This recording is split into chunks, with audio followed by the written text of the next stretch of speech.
Shabbat Shalom, everyone.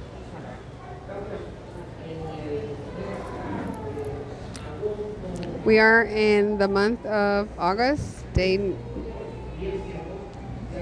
August 10th, city of Guatemala. We're sending a fraternal greeting to all of our friends from Colombia, Mexico, Costa Rica, Nicaragua, He's soon going to be here for the feast. What else? What was I going to say? Our friends from El Salvador, a warm greeting. We hope that everybody is doing well. Everybody getting ready for the feast of Yom Teruah. Then comes Yom Kippur, then Sukkot, Shemini Atzeret. We all have the program ready. We will be uploading everything on Facebook for all the activities we have. We are in the Parasha Devarim.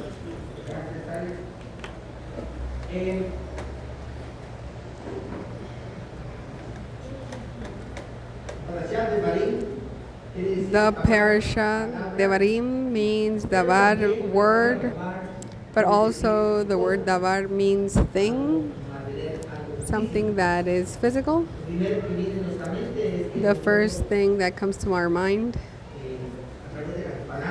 is that through our words we turn material everything that's in our heart, something that's material that has been misunderstood, that we have the capacity to kill or give life through words.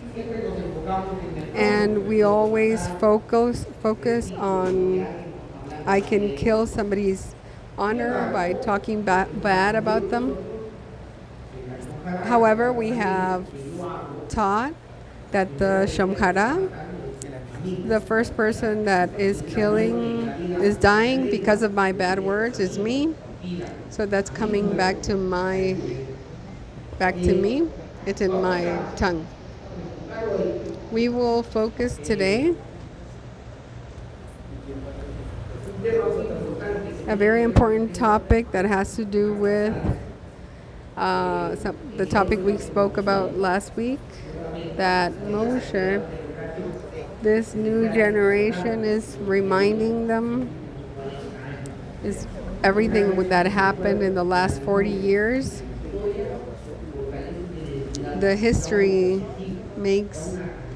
gives us an objective and a reason of why we're here. Why did the Lord call me and not my cousin, my dad, my brothers?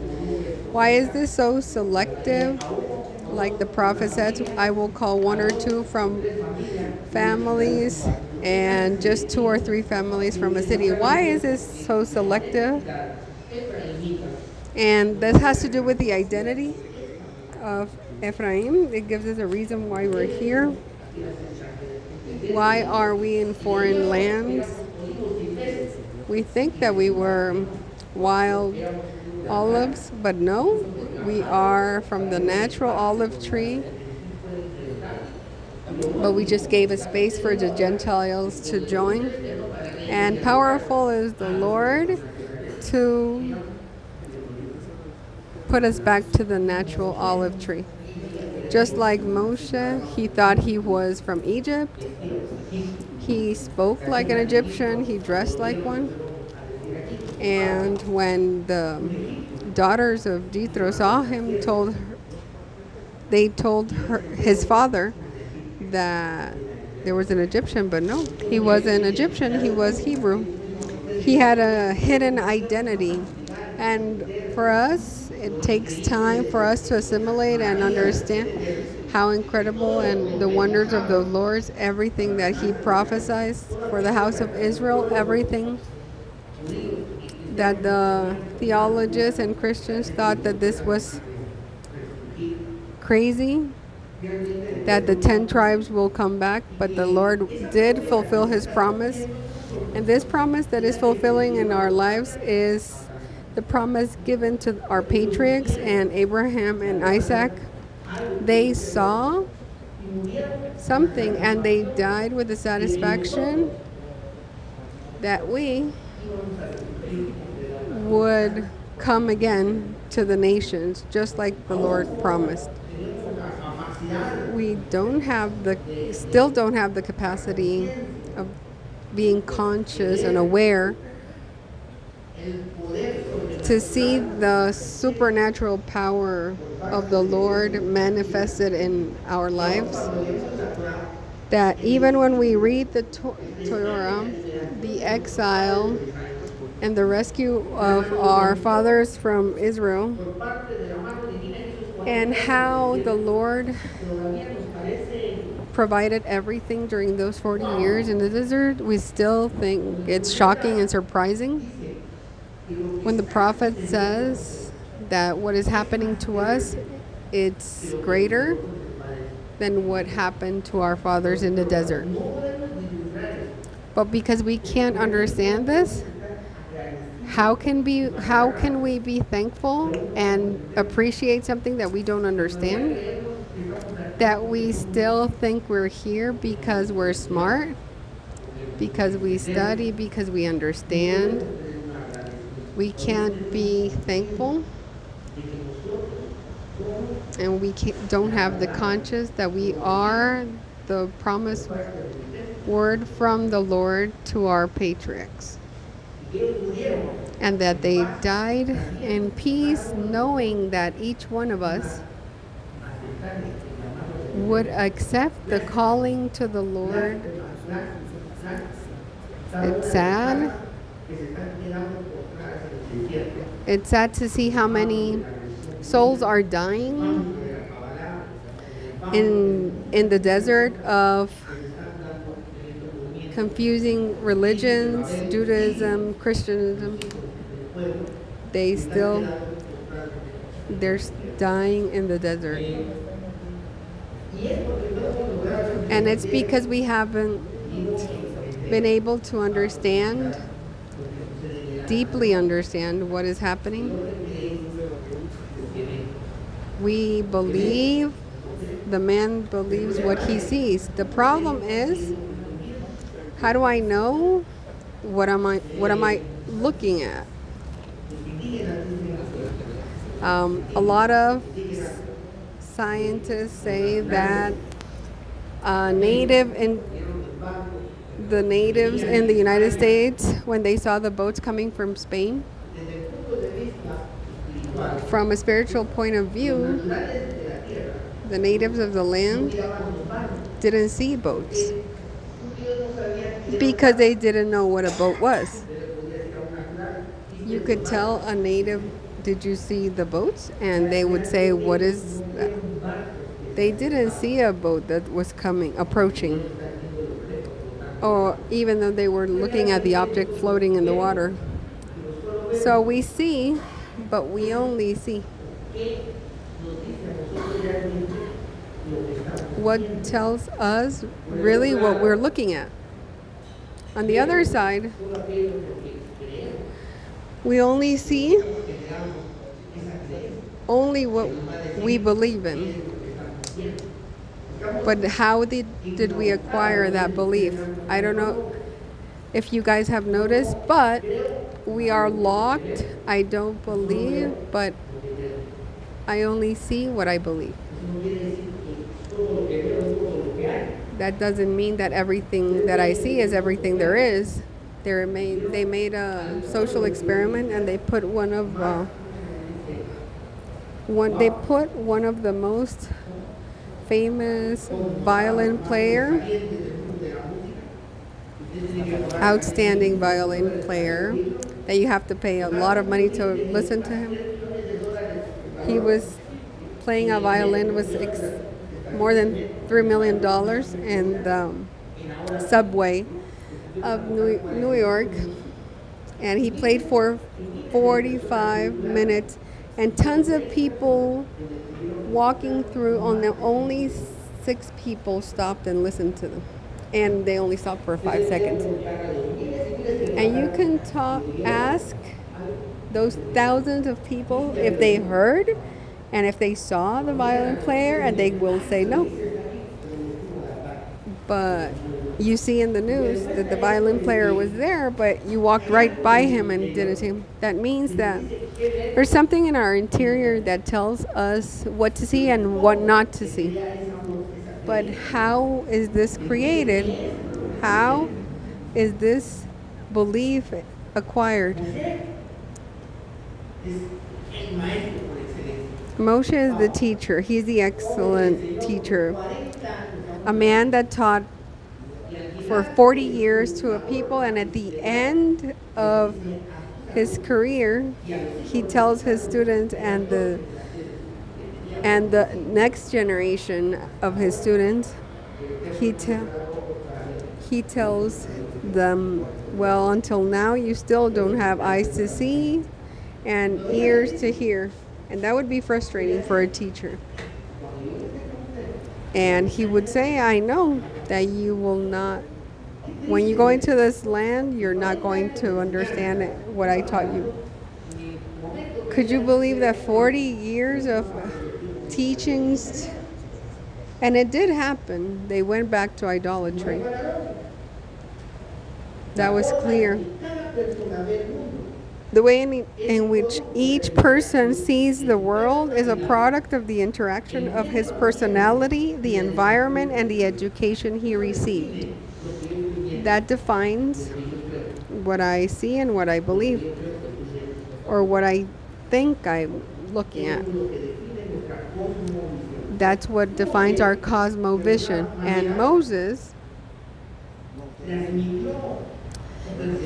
he transmitted his experience, his relationship with the Lord, what the Lord explained to him, and what he understood of what the Lord told him. And we have Devarim, the book that should not have been written, because if they would have understand, they would have entered the promised land. We would have a Torah of 4 books. And the 4 books where we would not have the Shema. How is it that we reach the conclusion that this is the biggest commandment when in the first 4 books it wasn't there? That means that Moshe is repeating what he was, but also what he understood. And the book of Devarim, from my personal point of view, what this book has is the unicity of the Lord, because it's a reminder one time after another, and that was very important. But sad to say, the people didn't understand.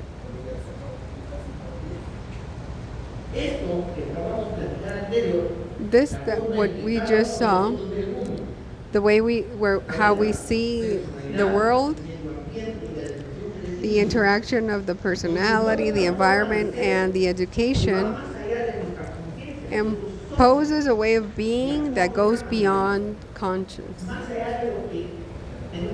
It goes beyond why we are as we are,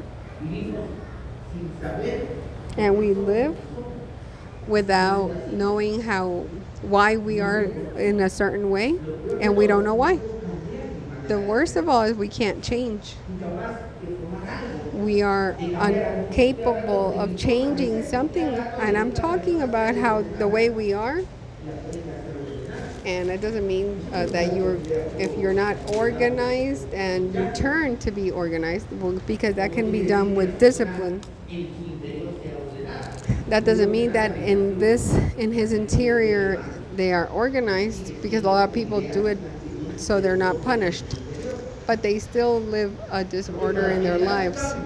To generate a change in the world of the consequences, you have to access the world of causes. That's the spiritual world. And if we detect the causes, we can access the world of the causes to generate a change.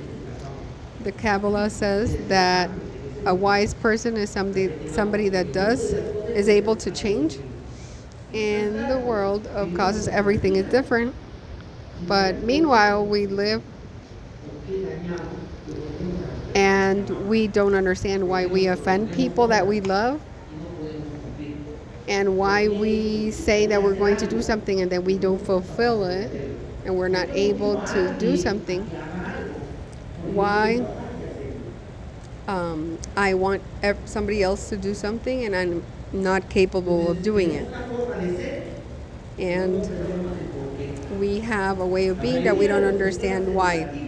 The majority of the educational systems have the idea to describe the reality, or something is done, something that, because somebody that designed the educational system and you can't change it.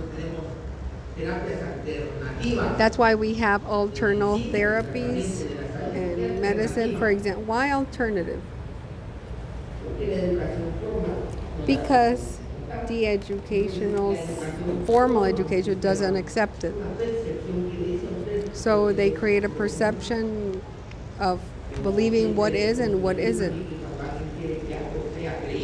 So when, like I like it, a lot of people, when they want to back up something that is true, they say that science says. It's like the educational system is what telling us what we believe, and we're focused into that. Concepts like conscience and love, and they're not taught at school. Teacher, what is to be conscious? Maybe the math teacher or the science teacher, or maybe until they go to high school. What is to have conscience? It's to have knowledge. Conscience with knowledge.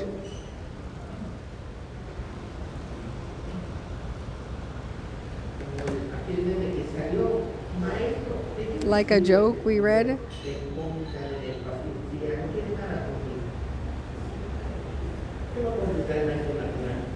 What is the math teacher going to ask?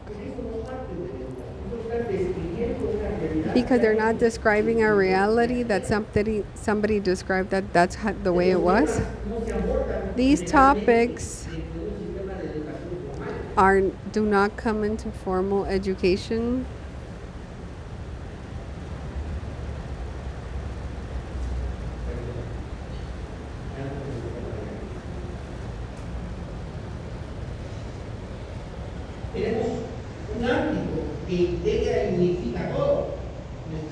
We have an area that integrates and unifies. Our life develops within a biological and social cultural ecosystem, influencing us in a material, emotional, and mental. And we are being bombarded by tons of information through social media, through the news, through TV. And we are accepting things that we should not accept, and they influence over us. Life systems that seem normal in a TV program that we like, but we are not capable of understanding that in a real life I would not accept it. Like soap operas, for example. A person that's in love with somebody else, or they're people that are evil, or people that are... So we start being influenced. We never talk about a soap opera where a man works hard for his family. Everything is drive-through emotions. Life system that influences over us.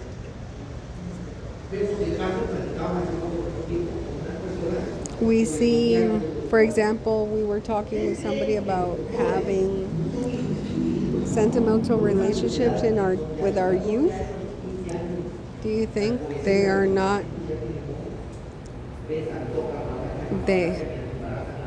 They have, at a very young age, 14, 15 years old, do you know how many young girls at 14 and 15 are sexually active? Do you think that influences over our children?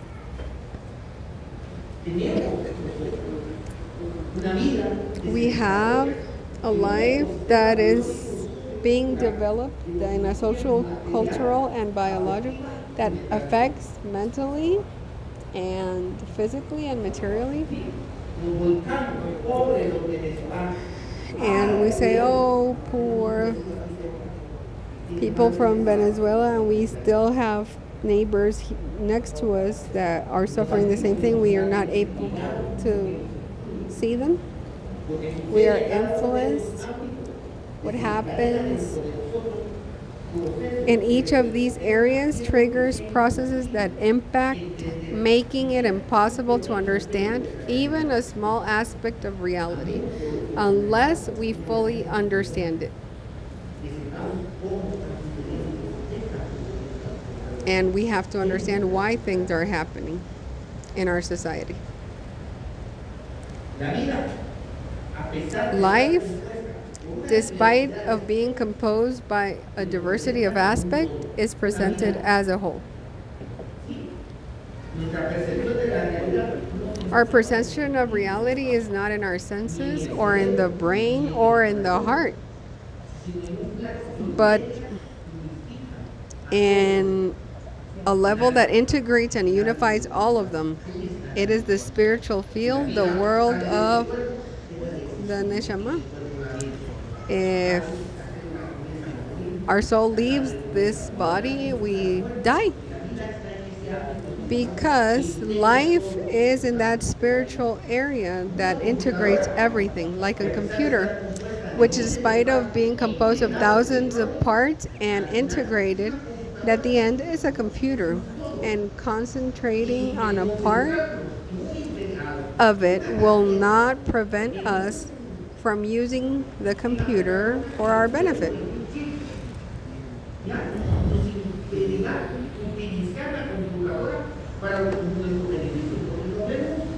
We don't see the whole, we just see parts of it. One of the problems of Christianity, that one thing is spiritual and one thing is secular, and people can't see how coming to the Lord of Israel affects everything, the whole, your life, everywhere. You have to be integral because we have our brain divided. We don't see when things that we learn here have to affect with my relationship with my wife, with my parents, with my children. And there's a part of my brain that we have destined to the synagogue, and it doesn't change our life, every aspect of it. We have our life fragmented by parts, but it's one life. When we tell someone at our age, that we're 50 or 60, and we ask people,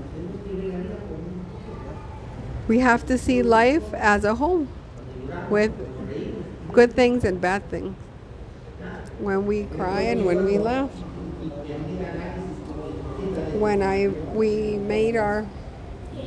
I remember with my wife when we made our first analysis. With my wife, we were like 7 years, and I was telling her, well, it has gone well in our marriage, and she says, well, some years were good and some years were not good, but marriage is one, all the years. Everything that happened changed us and made us be different, and we start looking at our life as a whole, and that's how life is presented to us. Moshe was an exceptional teacher. He shared his information, his life, his perception, his experience. He gave everything. But he failed to create awareness. He failed and not making people understand. Their, their students did not understand, and his students or their children. He failed to develop emunah, which is connection with the Creator. I can live with a woman 20 years, and it she can bear living with me, but that person does not love me. Well, but maybe she doesn't love me. And what is marriage? 20 years without love. If I was not able to access that heart, that was the story of Moses. He gave everything he was, and he left everything written so they would not forget, because he knew. We have to interact in another dimension. The essence of all things is such that there is a natural tendency to harmony.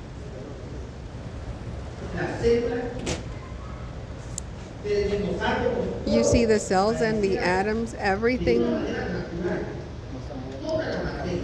all the matter, everything that has life tends to look for harmony. That's how it is. The science has proved that that was right. If you notice, human being has need to socialize. The human being needs to relate. The second need of the human being is the sense of belonging. It's something that the human beings need. We need to be part of something, to live in harmony. Man was not created to live alone. He needs to relate. To cry is not bad for anyone. It's part of the human being. Like everything else within creation, is like an integrated computer. Just on a table, it needs to be connected to a computer to be part of something, and brings its potential for something to work better. Human beings can't be just like a piece on a table. For you to admire the capacity of storage, memory,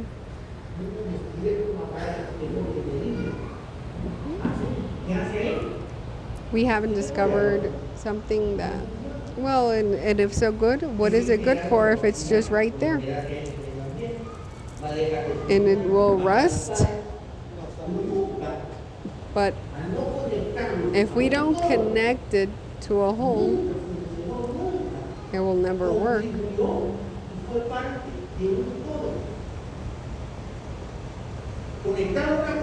Connected to a computer, to be part of something, brings its potential for that something to work better, and that's how the human being is. We can't live alone. We need to relate. Everything was created like this. The problem is that I can put all the pieces of a computer on a table, but we have to connect them in the right way for it to work as a whole.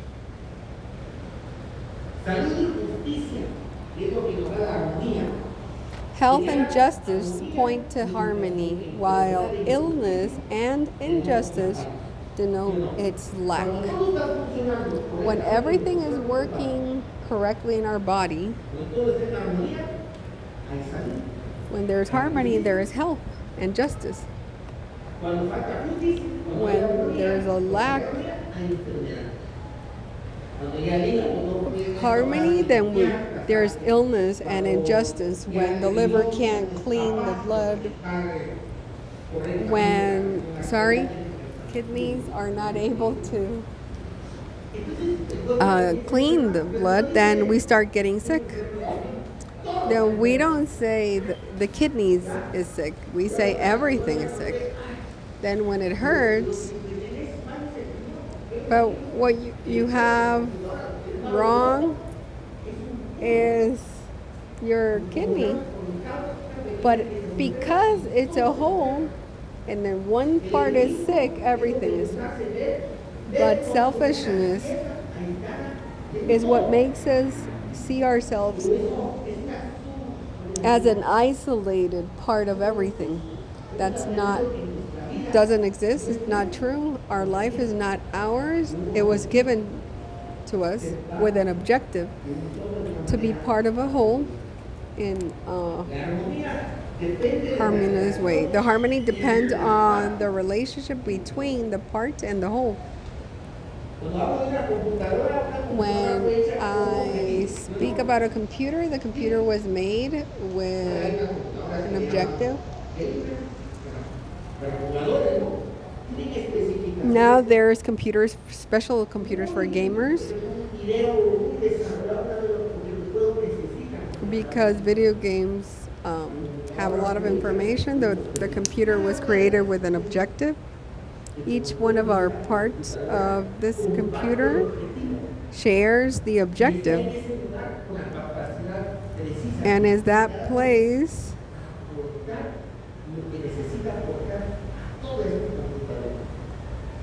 to give the potential for this whole. These gamer computers, according to the video card, is not a gamer computer. If you have a mouse that doesn't work, it has to be very specific for the needs. Everything was created with an objective. Health as a whole, either you're healthy or sick. There's a book that I have mentioned that talks about health, that it relates sickness to everything that has to do with psychological. And according to, for example, if you break an arm, it depends which arm you broke. That has to do with psychosomatic reason. And if you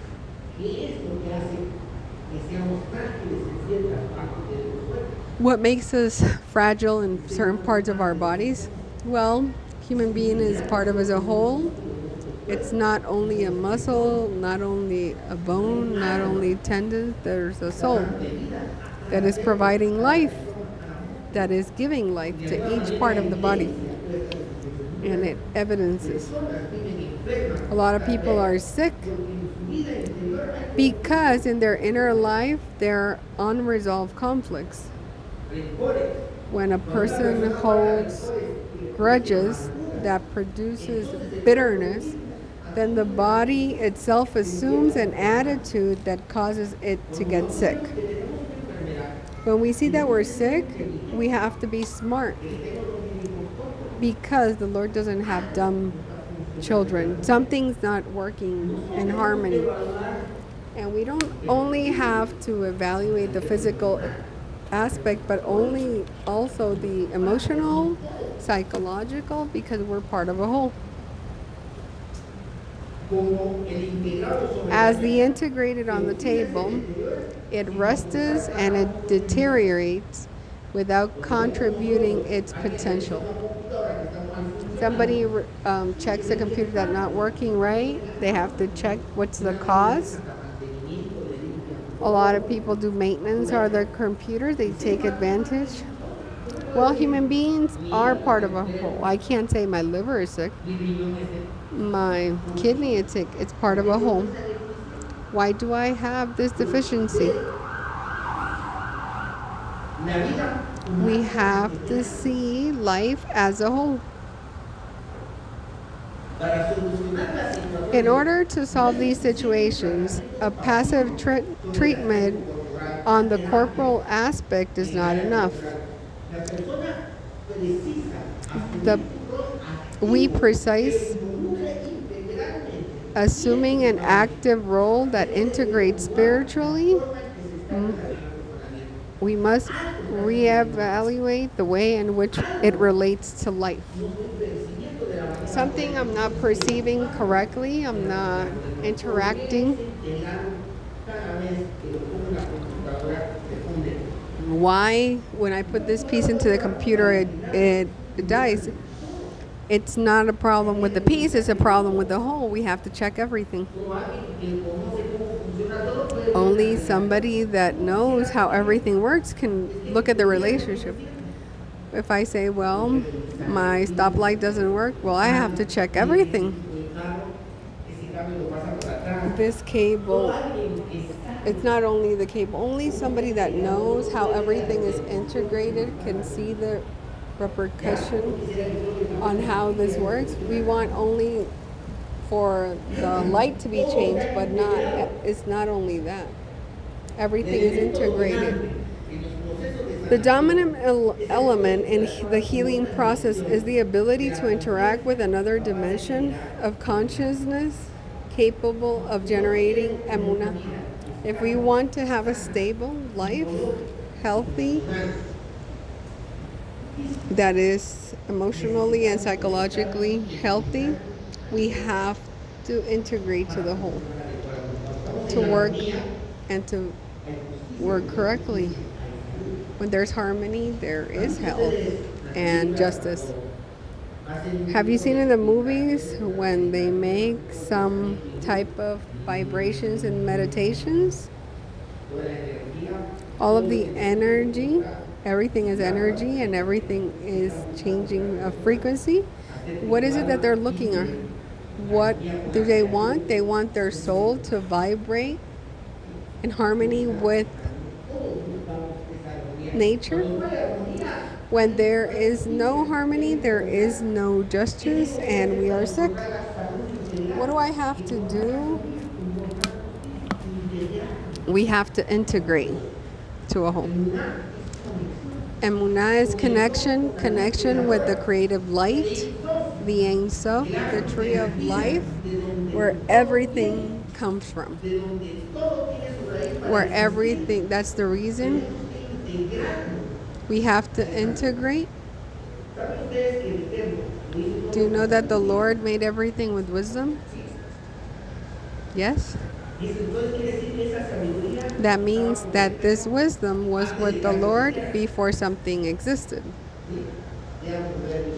Read Proverbs 8.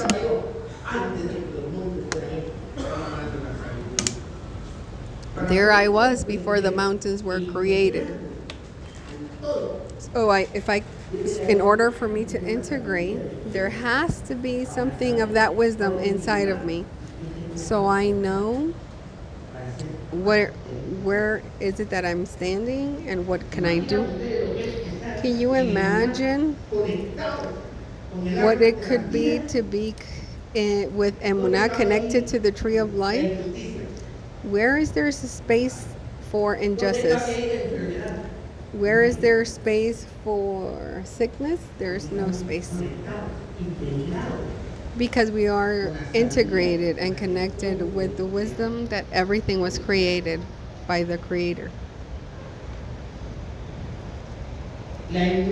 Emunah, it gives rise to optimism as a tool that gives us another perspective. When you are hopeful, when you are optimistic and you see everything good, and we see that there will always be something good in every situation, that makes you confront the circumstances with a positive way. That only happens when we are connected to the tree of life.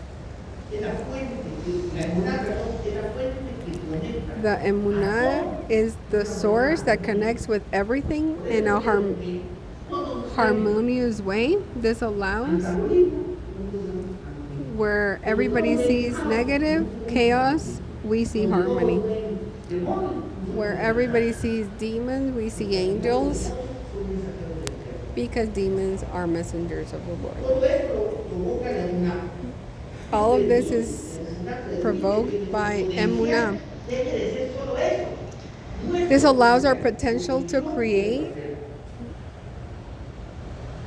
and to be just that, and allows our potential to connect to the infinite, so that our finite potential exceeds the limits and becomes in infinity.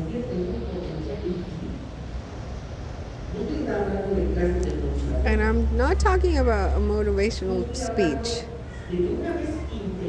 I'm just saying that when we are integrated to the tree of life, our potential stops being our potential and it becomes his potential. Do you remember what Rav Saul said? He in us. So I have to die so he can live. All of that is talking about a connection with the Ein Sof, a superior force that works with us. I believe that the infinite source that sustains life, the upper harmony, participates in the restoration of the integral balance of our life. That's why the first characteristics of emunah is psychological balance, psychological, mental, and physical balance, translated into health. Look at these statements that I showed part of the community some time ago. They did this when they woke up in front of the sun, and you have to say this. The only truth lies in the spiritual, and all the inferior is molded to my word. So what I say, Davar, has influence and affects the inferior worlds.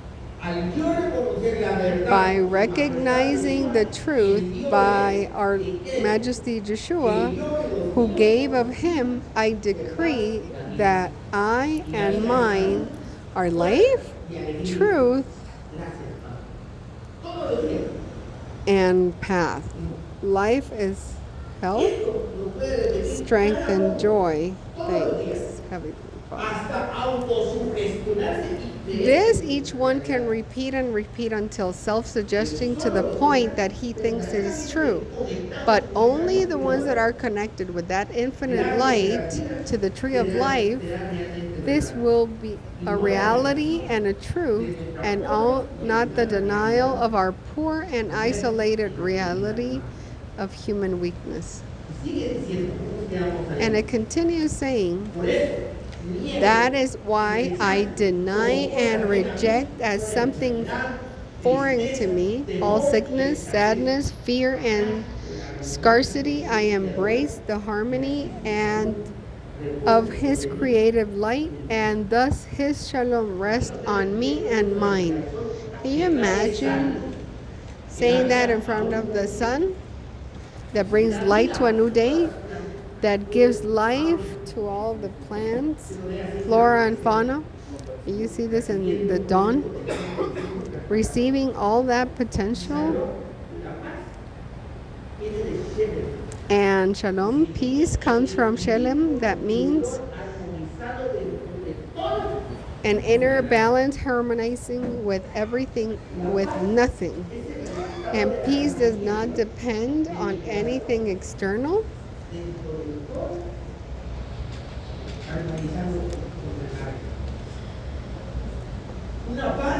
A peace that does not depend on anything external, or if things work or not how I want them to work. A peace that doesn't depend if I have the control or not. That is shalom. That person who does not have shalom, that doesn't have emunah, that is not connected to the tree of life, can repeat that as many times as you want, and because that's not is to suggest, but that is to connect. That goes far beyond to what I can understand. The sense of harmony, of satisfaction, implies both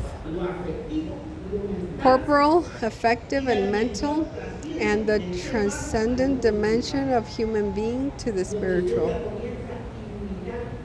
where you start giving light just with your impression without needing to say anything. You become like an oasis in the middle of the desert to everybody that surrounds you. You will find it if they are next to you. Each sphere retroactively acts on the rest, and harmony depends on that subtle balance. Harmony is regulated not only by known tangible elements, but also by invisible influences. There's an energy. This is in the society where we live that influences in our thoughts and feelings. Why on the 24th of December are you sad? Well, Rabbi, everything I want is to be with my family. I'm not going to celebrate Christmas. Well, that's the only day.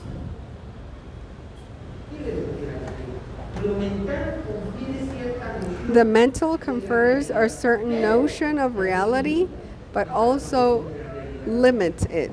Therefore, the experience and inner apprehension of the symbols and rites associated with conscious study helps us transcend purely intellectual forms and start living a reality.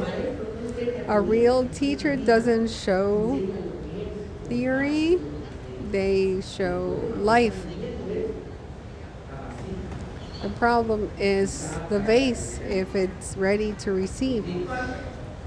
The ritual organizes the invisible influences, transporting the person to a dimension that energizes the mind and emotion. To a lot of people here, there's a lot of ritual, but it's language that is metaphoric, that connects us with something that's superior and helps us to keep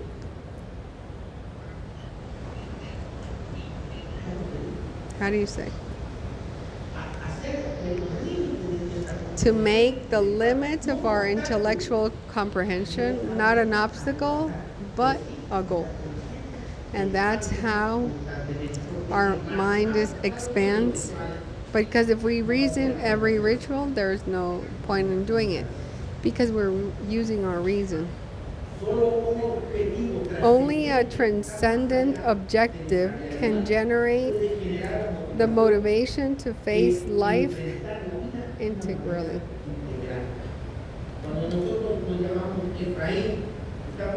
When we are called Ephraim, we accept the responsibility, historical responsibility, not only for the people of Israel, but also the priests. But now we're here to be. The immediate logic would tell us that the whole is the sum of its parts. I don't know.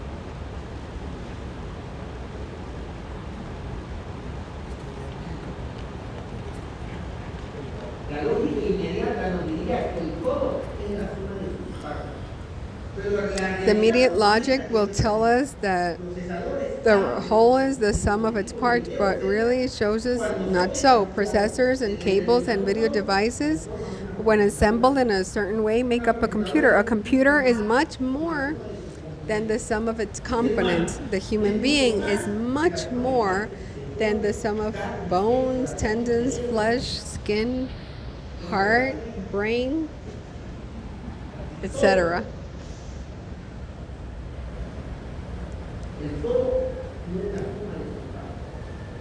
The whole in its parts, and the whole is not the sum of its parts.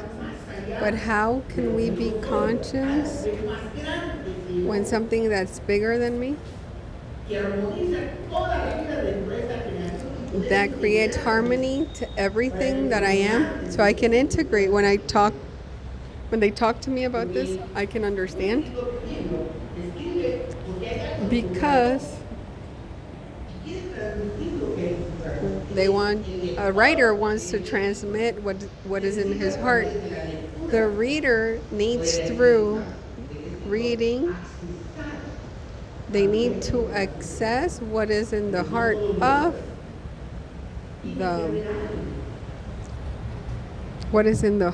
the creator, of the writer.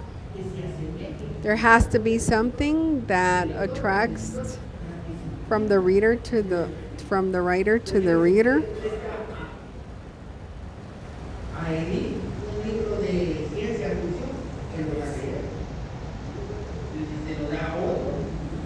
If they share a book and it's not a track, there has to be a link.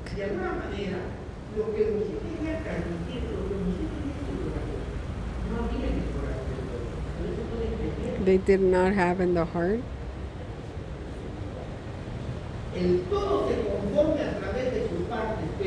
The whole conforms through its parts, but when we reach the whole, we enter another reality that is absolutely new and different from its parts. An adult can remember how his father was.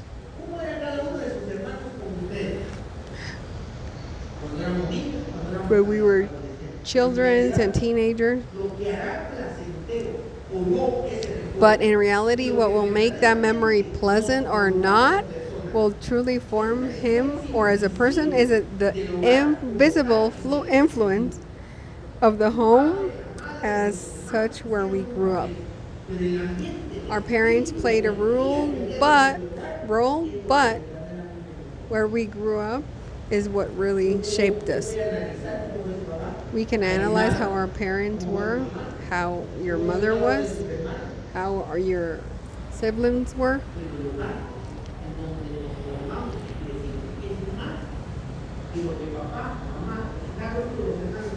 But the home where we grew up was the whole of what we received.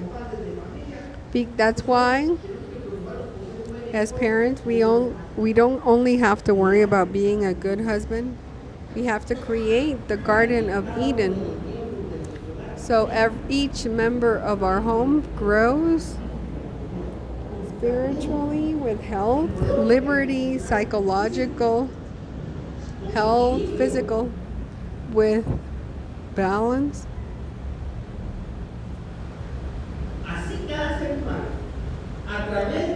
Thus, each human being, through his particularity, is essential for the universal harmony to arise, and when it arises, the effort is transformed into pleasure without distinguishing one from another.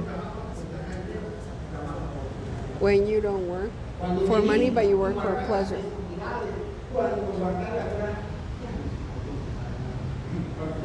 When keeping the Torah is not a burden, or the feast, and you don't have to pray.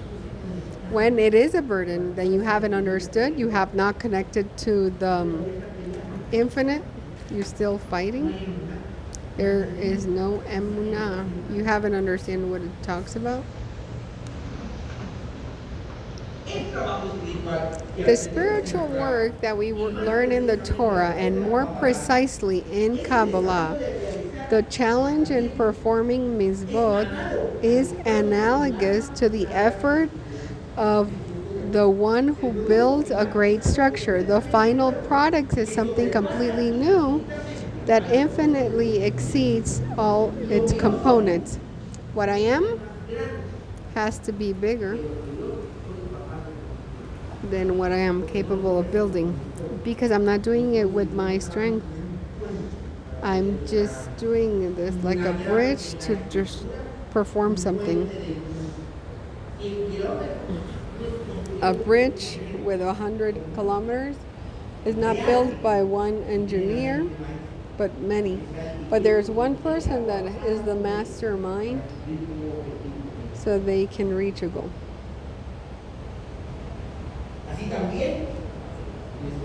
So our lives and experiences, when they join to the source of life, which integrates and harmonizes everything, generate a force that opens the door to a new reality, balance, harmony, health.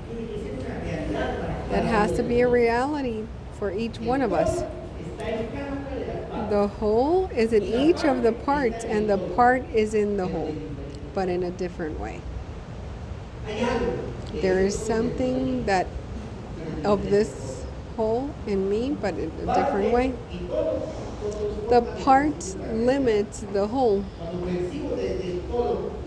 Parts and all are two ways of perceiving reality.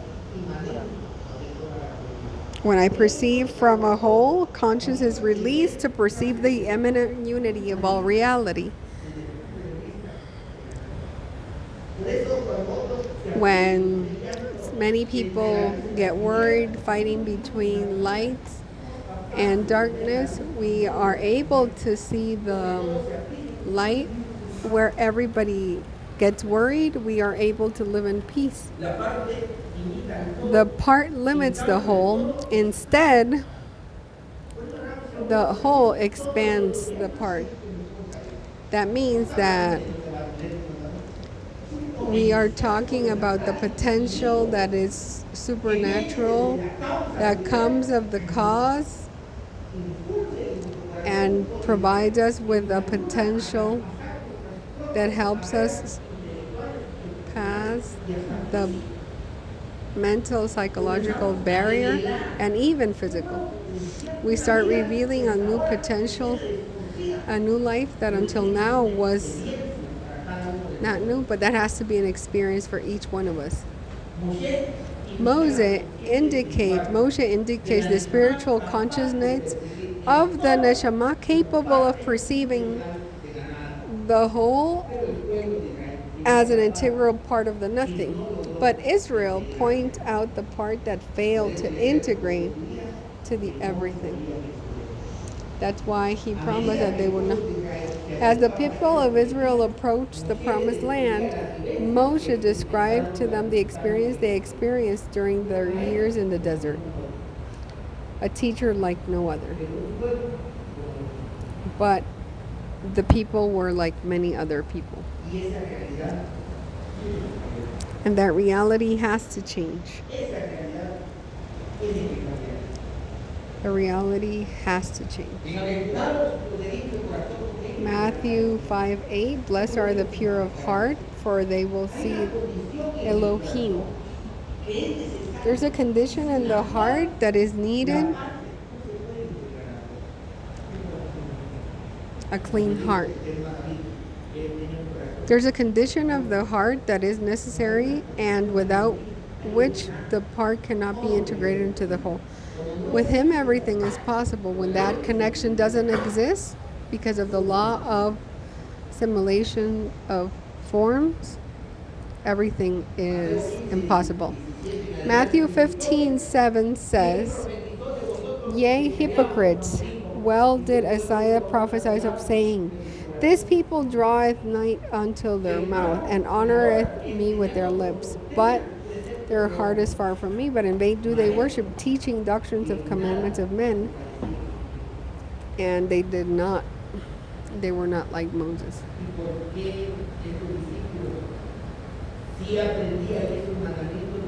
And why these disciples learned these commandments of men? Because they were wicked. Everybody says amen to what they think is correct. Nobody has been deceived. Jeremiah 3:14. Turn, O opposite sons, says Yahweh, for I am.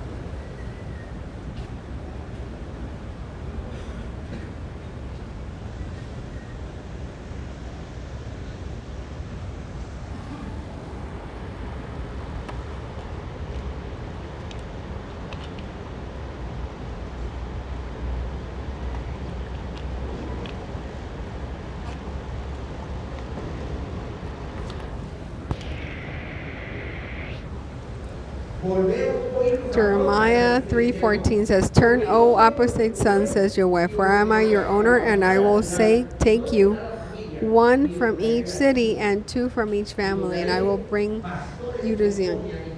And I will give you pastors according to my heart that shepherd you with conscience and understanding.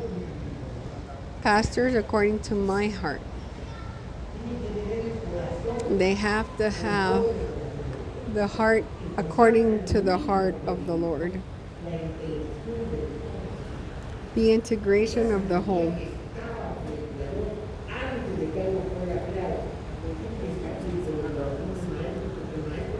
They have to be according to the heart of the teacher. They have to reveal something that is in their life, an experience. Look at how Rav Shaul says something so deep.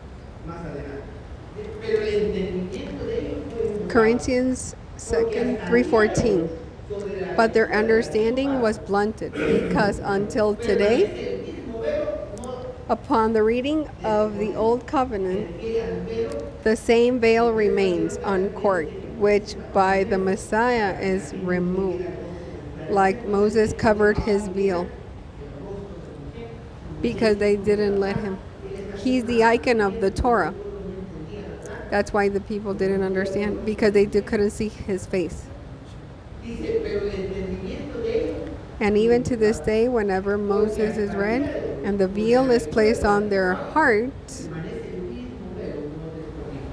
which by the Messiah is removed. And even to this day, whenever Moses is read, a veil is placed on their hearts. But when anyone turns to the Lord, the veil is removed.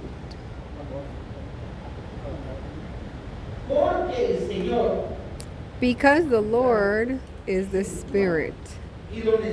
And where the Spirit of the Lord is, there is freedom. But we all, if we're still slaves of our selfishness, of our tendencies, of our soul, we still feel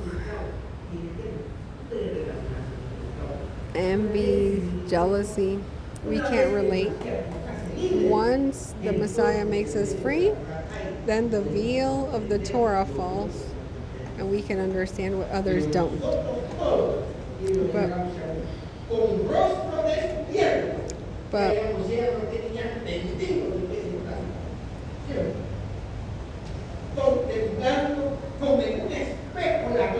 But we all, with a bare face, contemplating the glory of the Lord in a mirror, are being transformed by the Ruach from glory to glory in the same image of the Lord.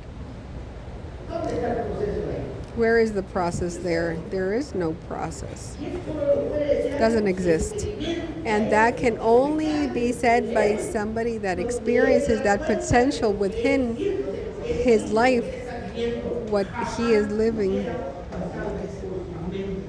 would never imagine in his mind to live that.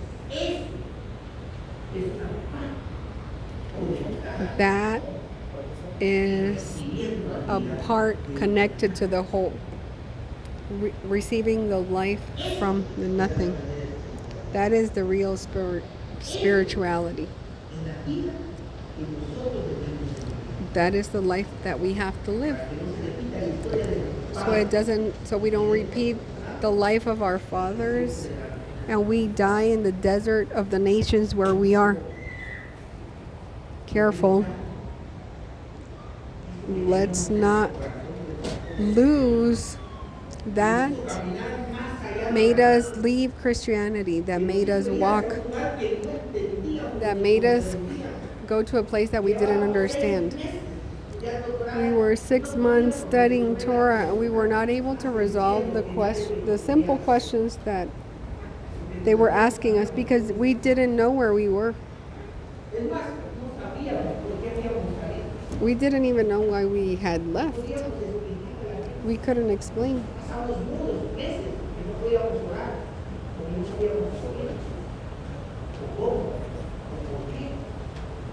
We didn't know why or how. It was a total reset. But at what moment did we deposit our trust in an intellectual understanding that separates us from the whole? That is the real potential of Israel when we connect to the angel. May the Lord want that the story of our fathers in the desert is not repeated by us. That we are not only a generation of transition, like those fathers that died in the desert, but their children did go in. But it is like this. Then let's make it worth the sacrifice. Let's make our children integrate to the whole, and they can see far from what we can see. My objective as a teacher is not to have everybody below me. I would love everybody understand, and they can help me resolve situations that I can't understand.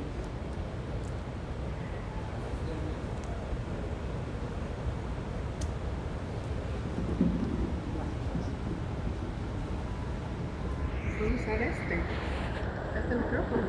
Es la misma batería. Ah, ¿qué hay que hacer? ¿Comprar más baterías? Pues el cargador que está mal. Vamos. Batería.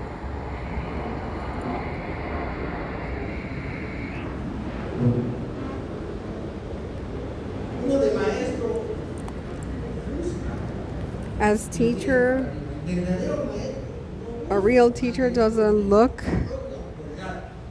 want authority and control, wants to inspire, but they have to die, and it has to make every disciple has a space in the heart of the teacher. One time that they asked me to give principles of Hebrew theology. How do I make this not be a formal where only want us to repeat like any other teacher?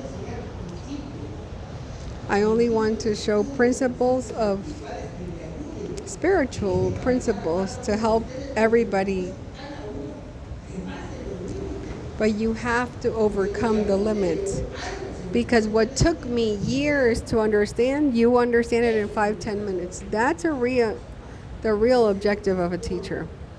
Not be a burden, but to be somebody that inspires the disciple to reach limits that they never imagined they could reach. That is the real teacher. But that means that something that is here has to be in the heart. If not, we are not speaking the same language. If not, then the help cannot go and reach. And Yeshua told many that his words didn't go into their hearts. Their hearts was away from him. And that means, and we know as teachers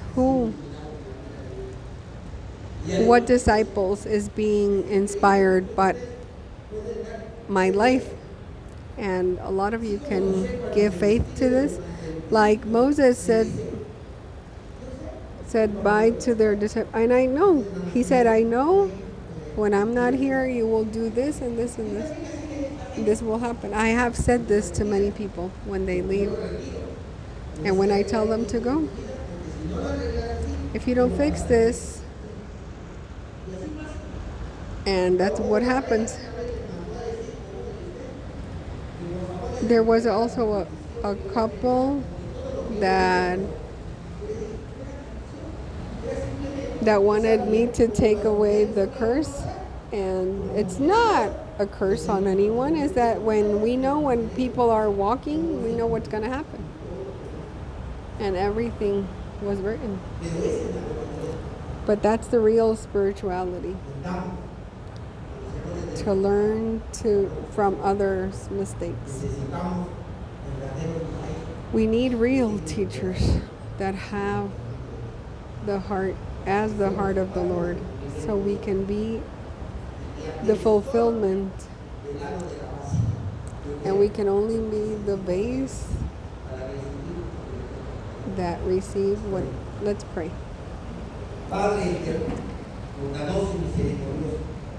Dear Father,